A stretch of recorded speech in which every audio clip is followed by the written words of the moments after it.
dias, horas, segundos, que dá ao homem a ideia de passado, presente e futuro. Quando você vai para as dimensões de tempo, milênio ou milênios, você só tem ideia disso através de escritos, porque não tem ninguém aqui com 1200 anos de idade. Então, a gente só pode ter ideia através da arqueologia ou de escrito. Quando você passa para séculos, também a mesma coisa, porque se você encontrar alguém com mais de 100 anos, vai falar de Marrakech. Então a ideia também é menor, também vale pela escrita, pela tradição escrita. Mas quando a gente fala em anos, aí a gente já tem a ideia, porque tem gente com 20, 30, 40, 50, 60, 70 anos que estão aqui, então a gente já tem uma ideia dessa dimensão. Meses aumenta, dias, horas, segundos, aí você vai a milésimos de segundo, aí você vai a uma coisa chamada momento. Momento é a unidade indivisível do tempo. Ninguém calcula o momento. A minha vida e a sua vida é feita de incontáveis momentos. Eu quero mostrar algumas características do tempo para te ajudar, já que é uma das coisas mais preciosas. Você sabe que Deus não precisa do tempo, Ele é atemporal, Ele vive na eternidade, Ele é o Criador do tempo. Quem precisa de tempo sou eu e você. Então eu quero mostrar algumas características do tempo que vai te ajudar. A primeira delas é: o tempo que passa não volta. 2024 vai voltar. Fevereiro de 2025 vai voltar. O tempo que passa e não volta, ele tem o poder, se você bobear, de travar o presente e estragar o futuro. O tempo passado, ele tem o poder, repito, de travar presente e estragar futuro. Os especialistas dizem que a divisão do tempo da nossa vida é mais ou menos isso aqui: 50% está no passado, 25% no tempo que você está vivendo e 25% no futuro. E esse 50% do passado é muito poderoso, porque ele tem poder de fazer pessoas serem amarguradas, pessimistas, iracundas, depressivas, pessoas que perdem a noção da vida, porque estão marcadas por coisas ruins do passado, que você não tem o poder de voltar lá para consertar. Então o que eu faço? Com esse tempo que passa e não volta, e que pode marcar profundamente a minha vida, deixando feridas na minha alma, eu vou escolher um personagem da Bíblia que tinha tudo para ser ou um depressivo, ou um cara iracundo, amargurado, sem rumo da vida, ou uma pessoa com medo de relacionamentos. É uma história que todo mundo aqui conhece, mas que serve como um remédio para que o tempo que passa e não volta, e que tem marcas nessa história passada, não venha travar o teu presente, nem estragar o teu futuro. A história é conhecidíssima: José no Egito. Vou lembrar algumas coisas para que você entenda a história dele. Aos 17 anos ele sofre uma ruptura emocional violenta.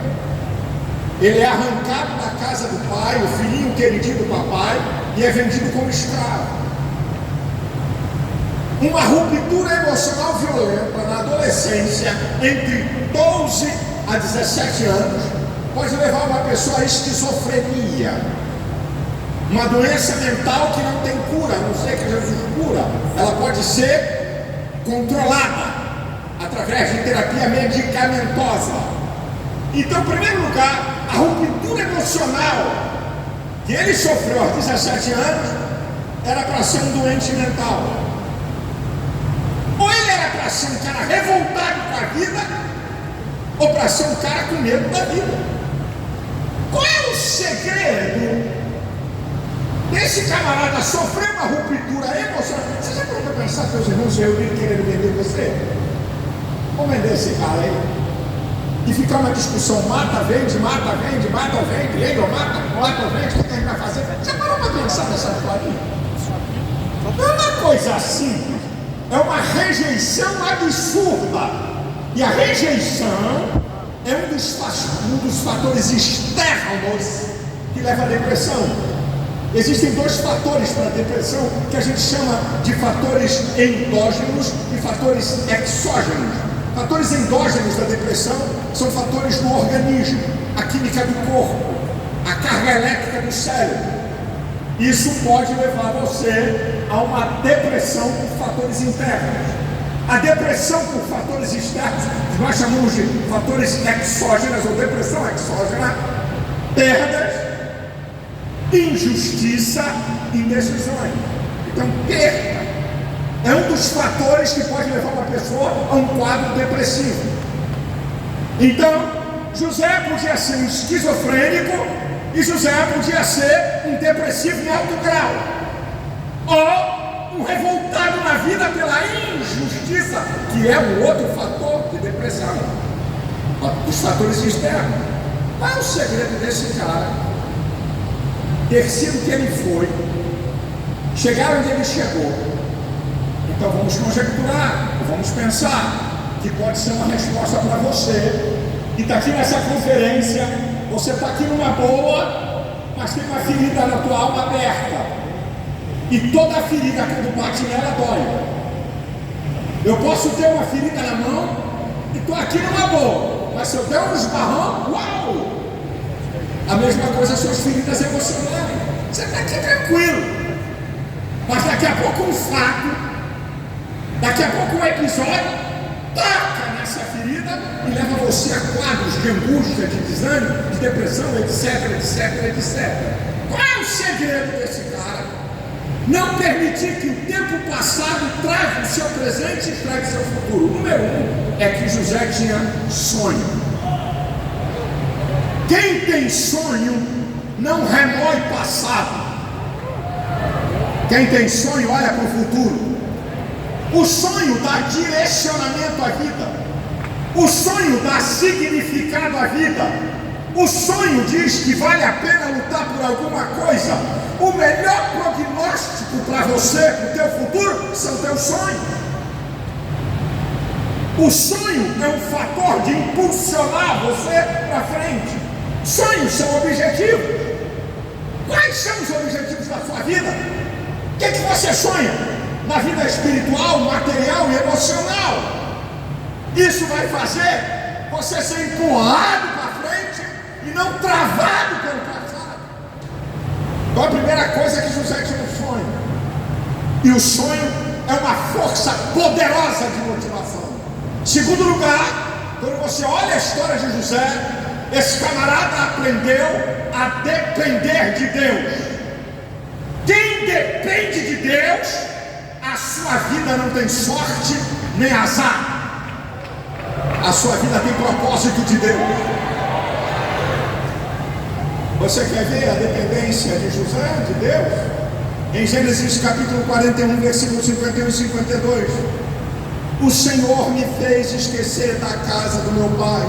O Senhor me fez prosperar na terra da minha aflição. Capítulo 45, versículo 5. Foi Deus que me trouxe para cá.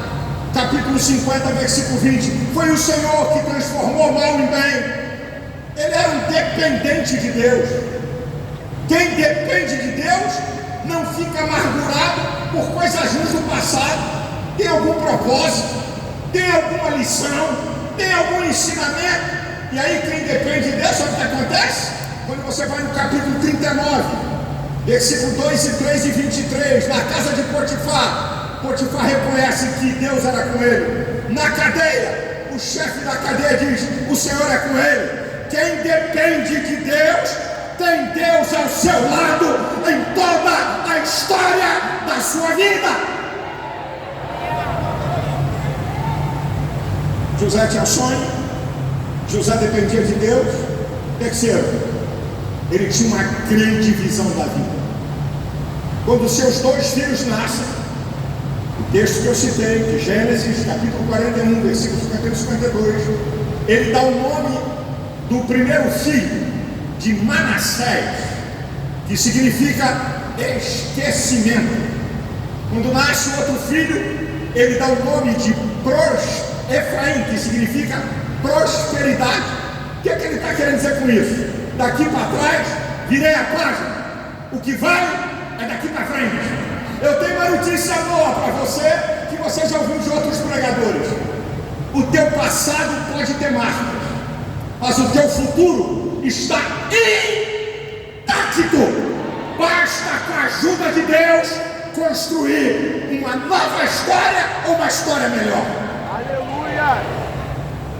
Ele tinha uma visão da vida. Não vou ficar preso ao passado, eu vou seguir em frente. Agora, em quarto lugar, porque esse homem não fica preso no tempo que passa e não volta, a sua grande capacidade de perdoar. Para mim, um dos textos mais lindos da Bíblia é sobre perdão. Vocês já sabem da história, eu não vou entrar aqui em detalhe, porque ainda tem alguns tópicos que eu quero falar. Mas vocês já sabem, José vai para a casa de Potifar, vai para a cadeia, depois revela o sonho de Faraó, vira governador do Egito, o segundo homem daquele império. Aí vem a fome sobre a terra, as vacas magras, aí seus irmãos vão ao Egito. Vocês já sabem da história, ele se dá a conhecer, aí vem a família, manda trazer o pai. Faraó dá uma terra do Egito para a família. Aí o pai morre. Jacozão velho, vai. Aí os irmãos, rapaz, os caras inteligentes, se reúnem e dizem assim, tradução de Silas Malafaia, versão atualizadíssima minha. Macacada, papai morreu.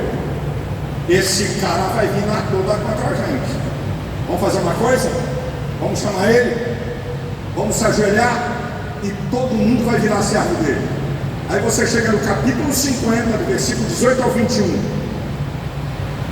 A proposta dos irmãos de José: a partir de hoje, nós somos teus servos. A resposta é sensacional, linda.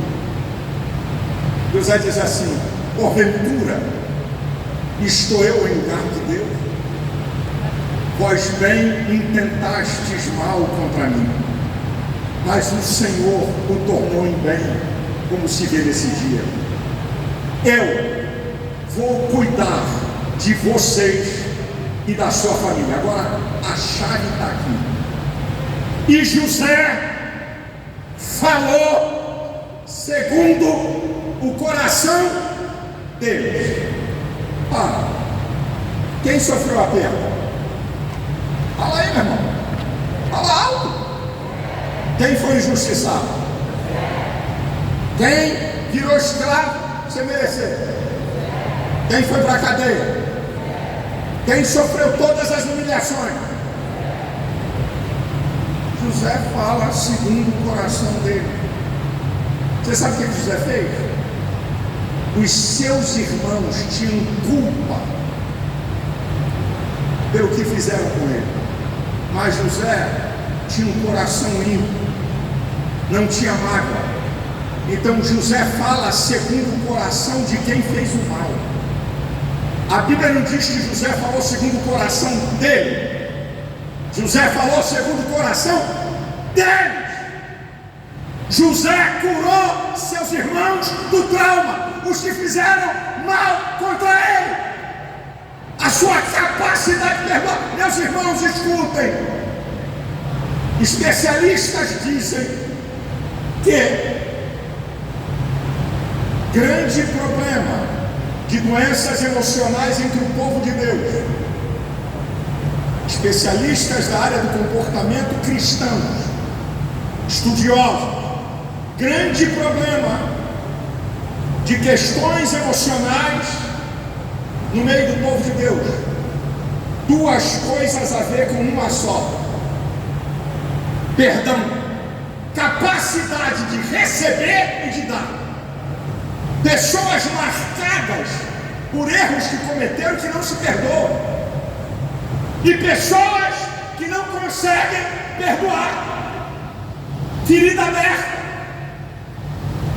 Esse é o problema do passado que tem arruinado vida emocional, familiar, espiritual, material de muita gente que dá glória a Deus e fala língua estranha.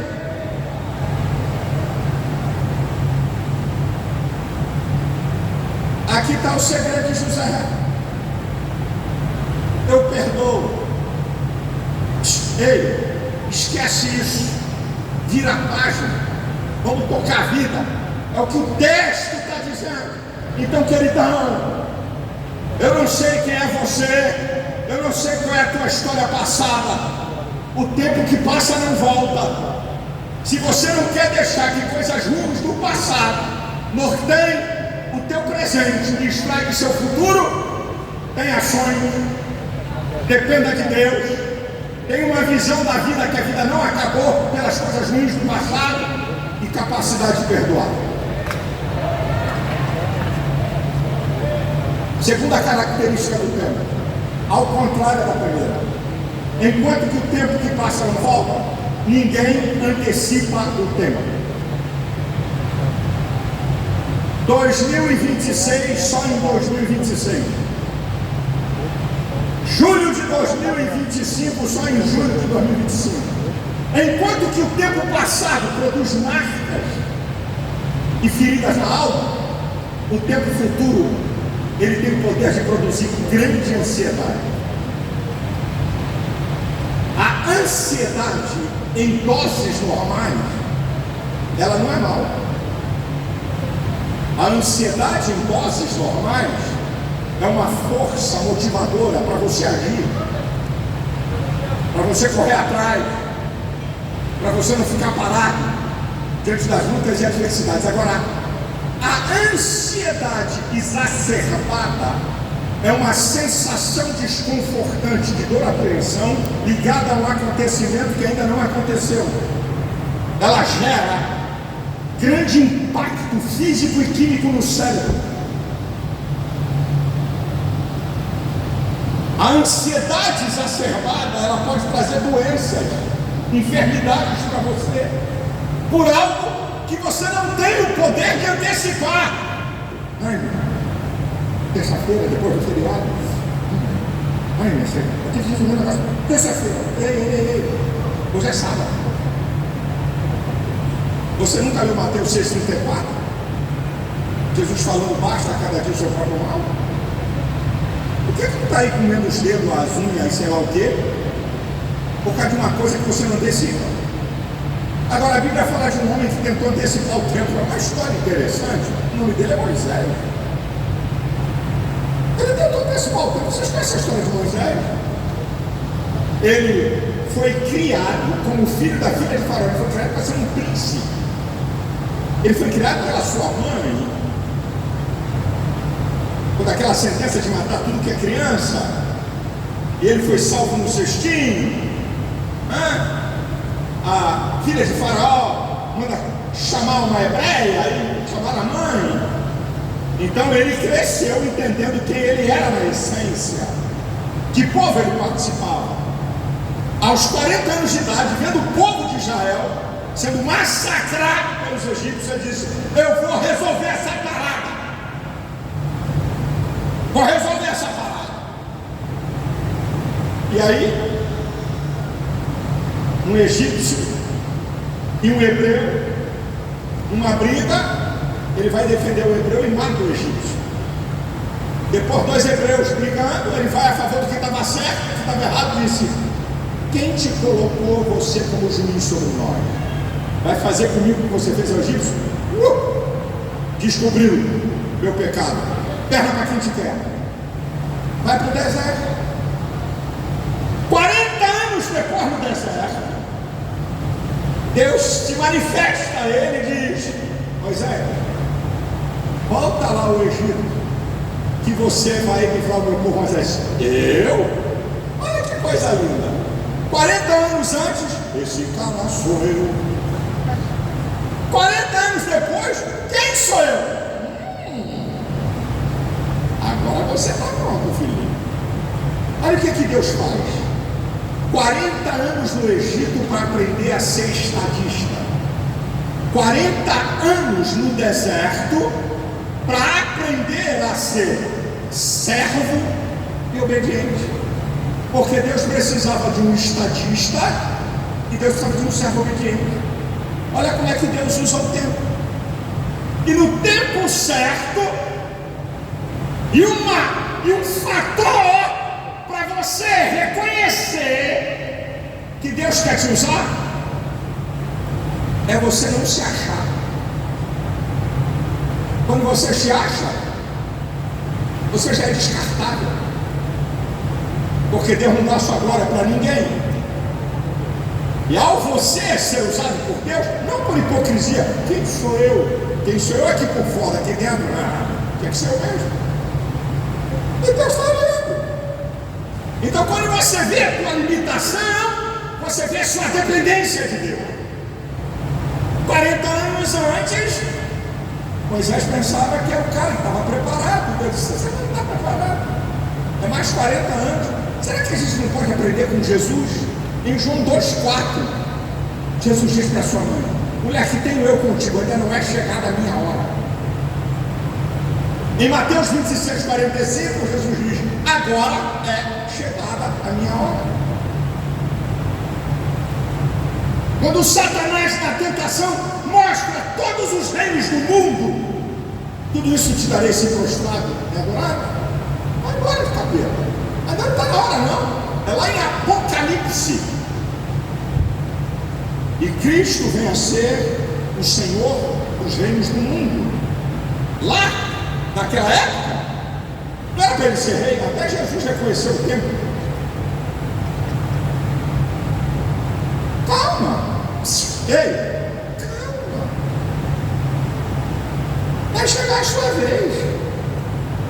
Eu tenho olhado no meio do povo de Deus e eu me preocupo muito. São os famosos que chegam no nosso meio, que não sentaram numa cadeira para ouvir, que não sentaram numa cadeira para aprender e quer ensinar. Glória. Porque é famoso lá fora. Desculpa, com todo o respeito, mas muito respeito, eu tenho alguns amigos. Eu digo até o nome deles, porque ao dizer o nome deles, eu estou tirando eles dessa farofa que eu vou falar aqui. A Tiago Brunet é meu amigo. Me pede conselho, liga para mim. O que o senhor acha disso? Então reconhece uma autoridade espiritual. Agora nós estamos na moda dos coaches. Os crentes estão ouvindo coach. Agora, ficou rico com o quê? Qual é a empresa que ele dirigiu? Qual é o negócio que ele tem de sucesso? Na palestra? Tem um aí. Eu esculhambei com a cara dele porque é safado. Desculpa a expressão, ficou rico na custa de crente otário. É para chocar mesmo. Sabe por quê? Porque o povo de Deus quer que as coisas aconteçam da noite para o dia. Riqueza, posição, da noite para o dia. Aí vem o cara que mexe com essa área para vir te dar receita que não vai funcionar. Porque o tempo,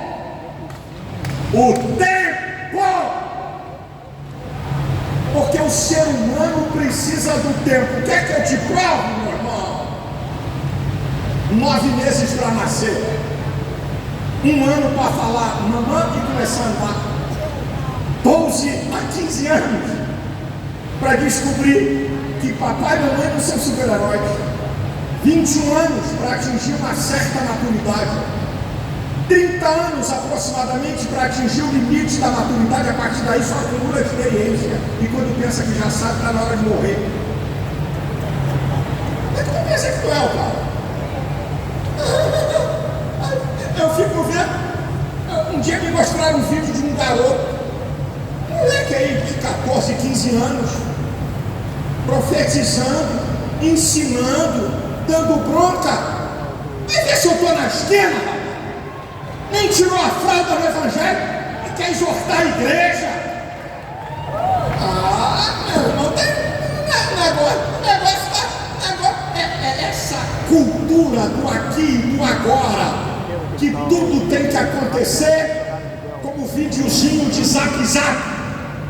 E a vida não é videozinho de zap zap. Deixa eu dar uma notícia para você.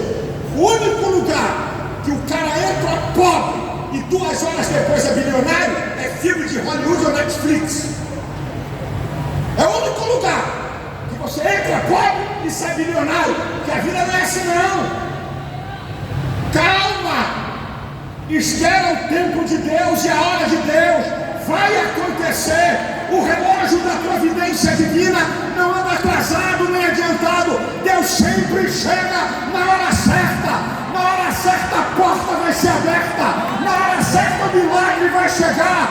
Na hora certa Deus muda a tua estação e a tua posição.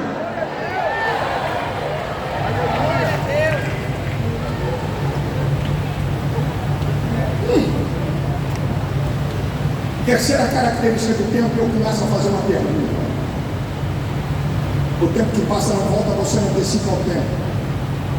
Terceira característica, o tempo passa rápido. O que é que você está fazendo com o seu tempo?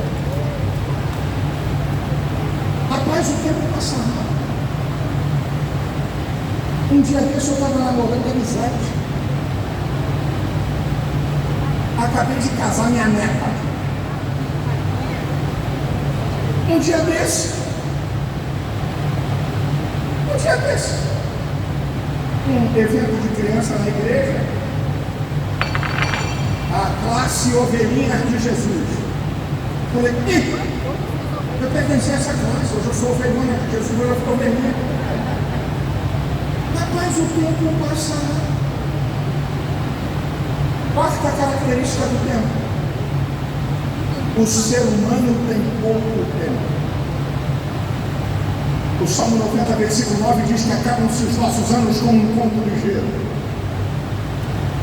O Salmo 103, versículo 14 e 15 diz: Ele conhece a nossa estrutura, lembra-se que somos pó. Quanto ao homem são seus dias como a erva, como a flor do campo, passando por ela o vento, logo se vai e não se acha mais no seu lugar. O Salmo 78, versículo 39 diz: Lembrou-se que somos carne, é como um vento que passa. Um dia desse, eu estava vendo uma atriz da Globo que eu pensei que ela estava rindo o tempo todo. Por que essa mulher está rindo? Não, ela não estava rindo, ela estava toda esticada. Aí quando ela levantou o braço, a pelanca apareceu. Filha, tu já passou os 80, está na derrota.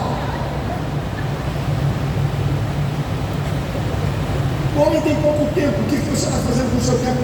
Você sabia que eu li uma pesquisa que o brasileiro é um dos povos que mais usa redes sociais. Você sabia que tem gente que gasta 112 dias de 365 dias no ano com rede social? Você já parou para ver isso? Quanto desperdício de tempo. Uma outra característica do tempo: o tempo é tão precioso que o teu salário é a conjugação de tempo e capacidade. O tempo é tão precioso que você vende tempo. O salário que você recebe é uma conjugação de tempo e capacidade. 8 horas de trabalho, 10 horas de trabalho, 12 horas de trabalho. Para você ter uma ideia de como o tempo é uma coisa tão importante que até tempo você vende. O que é que você está fazendo com o seu tempo? Uma outra característica do tempo é que o tempo não é igual. Nós saímos da era analógica para digital e agora a inteligência artificial. Pelo amor de Deus, irmão. Tem crente ainda no analógico, acorda. Melhor aí, vai. O Uma coisa é você quebrar princípios da Bíblia, outra coisa é você se contextualizar. Rapaz, você não conheceu o pastor Leandro? Não, sério não. Aquele terninho da Bléia, aquela gravatinha, né? O terno fazia parte do conjunto da salvação.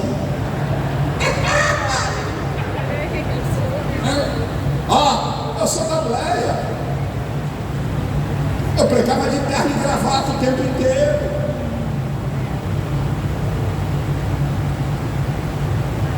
Passei a ser pastor da igreja. Ou eu contextualizo ou perco o corpo. Porque a garotada lá do cara que está no culto diz assim: esse é de onde? Mas esse cara? O cara com a gravata. Moço, olha, esse cara não tem nada nessa área, não. Chama-se contextualização. Uma coisa é quebrar princípio. O princípio na Bíblia se mantém. Pecado é pecado no Brasil, na Ásia, na África, qualquer lugar do mundo. Contextualização é outro papo. É outra história. A graça é uma contextualização da lei. A lei tinha um monte de regras que caíram quando Deus mandou a graça. E você tem que entender isso. Não, porque comigo é ignorante, miserável.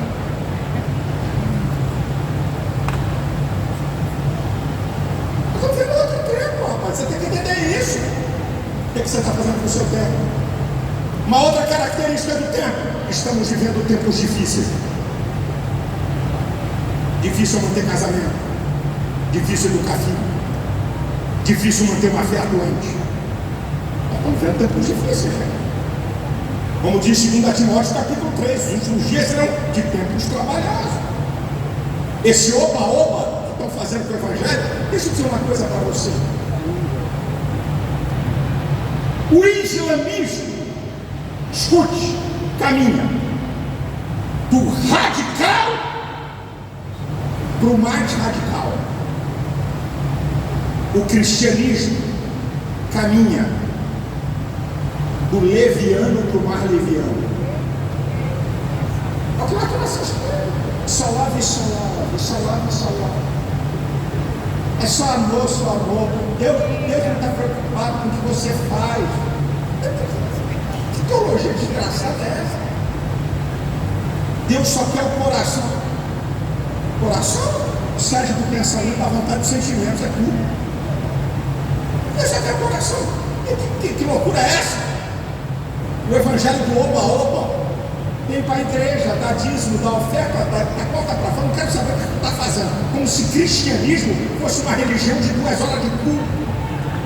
Cristianismo é um estilo de vida que você abraça para viver na família, nas relações sociais, no trabalho, nas decisões, na compra, na venda, onde você estiver, na escola. Que tempo é esse, minha gente? Tempos difíceis.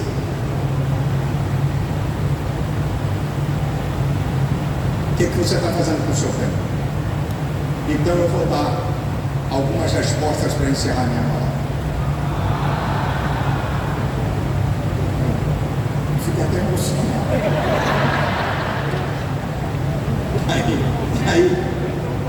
Aí Virgílio disse os meninos novos: vou pegar mais uma hora porque o povo gostou.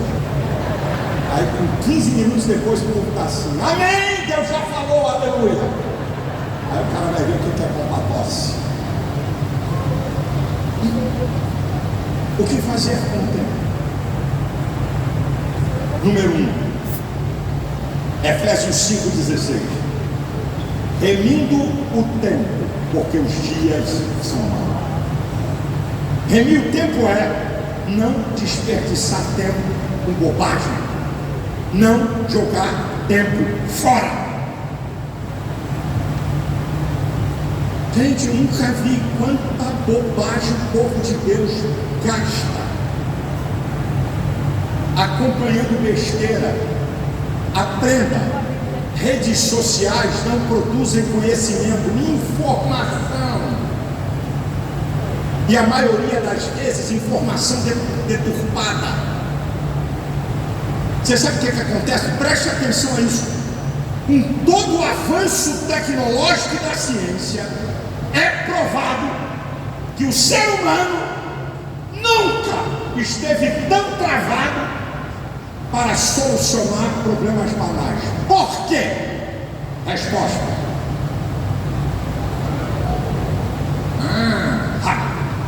Resposta.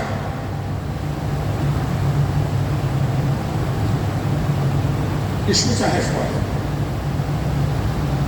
Todas as vezes que você se depara com um problema, a sua mente em velocidade espantosa vai à sua memória, o HD, e vai na memória de longo prazo, onde o conhecimento e a experiência estão guardados. Então, quando eu me deparo com qualquer dificuldade, de maneira automática, em velocidade espantosa, a minha mente vai na minha memória para ver se tem algum dado para dar uma resposta ao problema. Aí sabe o que ela descobre lá no HD? Zap, TikTok. Não tem resposta. Porque o HD, a memória, não está cheia de conhecimento, está cheia de bobagem, de informação. As pessoas hoje não sabem resolver problemas banais, porque usa o tempo, em grande parte, com bobagem. Agora preste atenção para você não desperdiçar o tempo. Você tem que associar tempo com o quê? Para eu não jogar tempo fora. Então toma aqui a dica. Não vou nem errar, vou até ler para não errar. Ó, para você não jogar tempo fora, associe tempo com prioridade. O que é mais ou menos importante na sua vida. Senão, você vai desperdiçar tempo com coisas secundárias. Segundo, associe tempo com disciplina. Aquilo que você tem que repetir, atos repetitivos. Faz uma vez e não faz mais. Para você não jogar tempo fora, associe tempo com capacidade, prioridade, disciplina e capacidade. Como é que você quer se meter numa coisa que você não tem capacidade? Exemplo, pastor, eu não suporto matemática e quero fazer engenharia. Você não suporta matemática, cai fora de engenharia. Vai gastar tempo e não vai se formar nunca.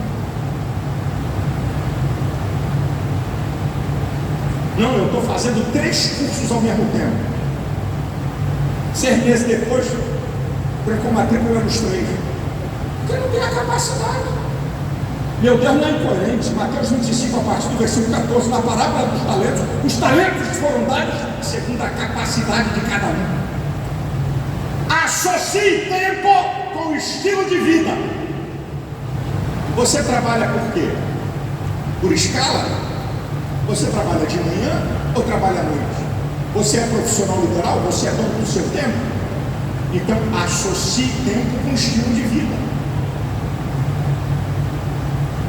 Associe tempo com oportunidade.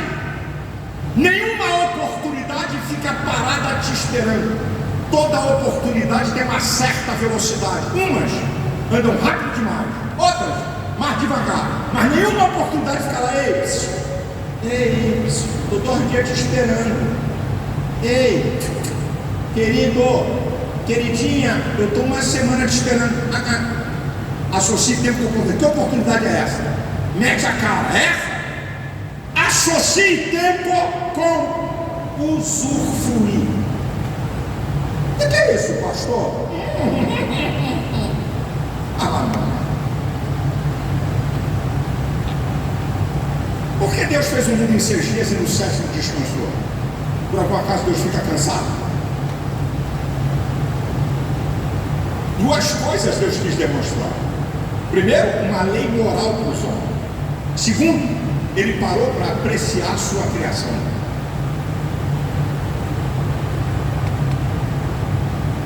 Como é que você não quer parar? Não, meu nome é trabalho. Trabalho. Meu nome é trabalho. Eu só trabalho. Meu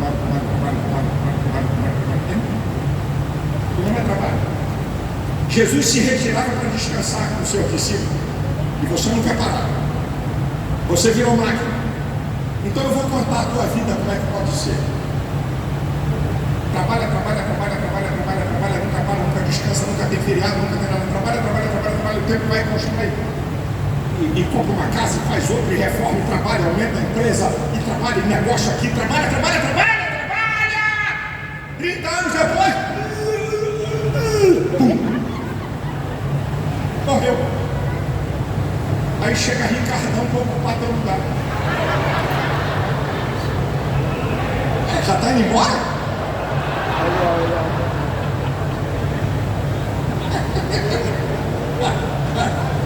Achei. Rapaz, está apertado. E na viagem longa. Aí escuta. Aí entra Ricardão no teu lugar. Você nunca passeou. Nunca foi nem aqui na região dos lagos. Aqui na cara do gol de você. Nunca fez um piquenique. Nunca passou a pastor. O senhor fala isso porque o senhor tem condição. Ei! Quem sabe faz a festa com o que tem.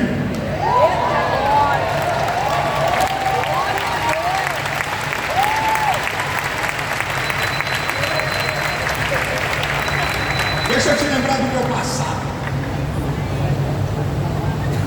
A minha esposa tem 10 irmãos, com ela 11. Meu irmão mais velho, o deputado Samuel, é casado com a irmã mais velha da Elisete.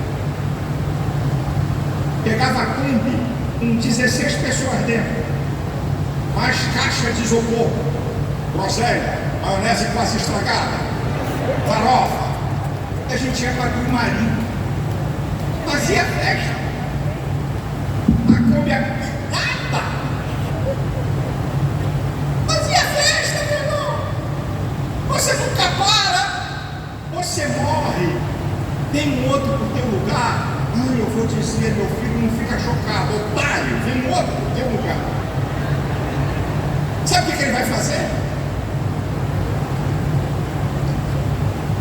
Compra um BMW e dá para tua mulher. Só que quem vai andar é ele. Querida, eu passei numa loja, lembrei de você, meu Deus, a mulher emotiva. Meu marido nunca fez uma coisa dessa, eu dirigi ele que vai dar no carro. O teu dinheiro, otário.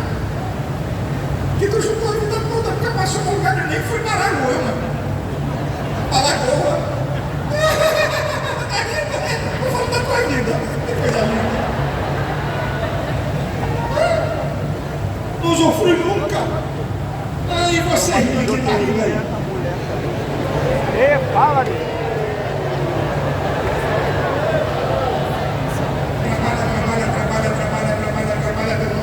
Trabalha, não para, não descansa, trabalha. Aí acontece uma coisa que é linda demais.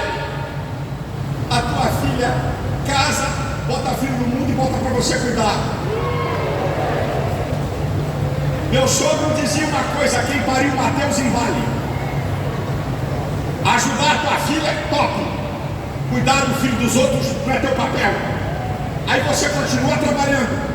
Desculpa, igual uma esparra. Agora comendo na mão da filha. Para cuidar do filho que ela botou no mundo. E quem segura a reportagem é você. Trabalha. E o marido diz assim para você: ai, querida, eu passei numa loja na Gastev, um anel, eu queria te dar. Você que Gastev? É bobagem? Qualquer bijuteria? Certo? Tá bom. Aí o cara diz assim para você: te levar numa pizzaria. Você que besteira? Compra farinha de trigo que é mais barato, eu faço aqui em casa mesmo. Aí, querida, tu nunca passeou, tu nunca foi a lugar nenhum.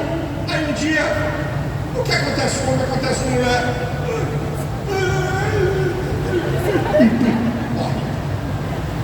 Aí ele bota a metade da tua idade no teu lugar para começar a festa.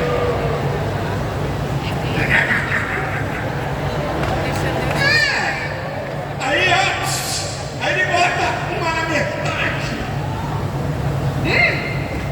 dia ele está no shopping e passa em frente a uma Gastela e diz: ai, que anel lindo, eu nunca tive um anel desse, 30 mil conto. Pá! E tu, nem um anelzinho de 3 contos quis botar no dedo. Aí ela diz assim: ai, meu amor, eu tenho um sonho de ir a Paris. Tu nunca saiu de São Gonçalo, meu bem. Eu tenho um sonho de ir a Paris. Vamos fazer um sonho a Paris. Você não usufruiu nada. Deixa eu contar uma história da minha vida. Você sabe que pobre, quando casa, escolhe padrinho rico. Besta é o pobre, quando casa, só bota amigo pobre. Desculpa, mas é a verdade. Então, na minha época, a gente escolhia os crentes mais ricos da igreja para ganhar presente bom. E negócio de amigo, hoje em dia eu fico achando graça. O cara casa uma fila de amigos, um monte de pão duro. Não vai dar nada. Na minha época a gente era mais esperto. Quem é os crentes mais ricos aí? A gente casava zelado. Então, eu escolhi um crente mais rico da igreja para ser padrinho. Ganhei, eu e a Elisete, um faqueiro, cabo ouro 14, restantes da faca prata, porcelana chinesa, top. Aí em casa tinha uma tal da cristaleira. Aí botamos aquele faqueiro aberto na cristaleira e aquelas porcelanas chinesas. 1 ano, 2, 3, 4, nunca foi usado uma faca, nunca foi usado um garfo daquele, nunca foi usado uma xícara daquela. 3, 4, 5, 6 anos de casado, sabe que um dia eu passei?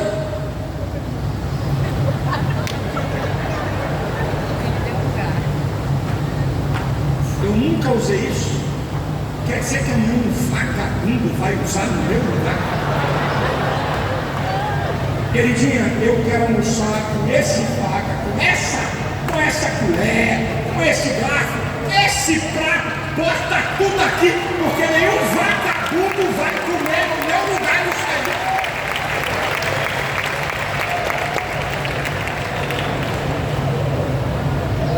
Tempo tem a ver com usufruir.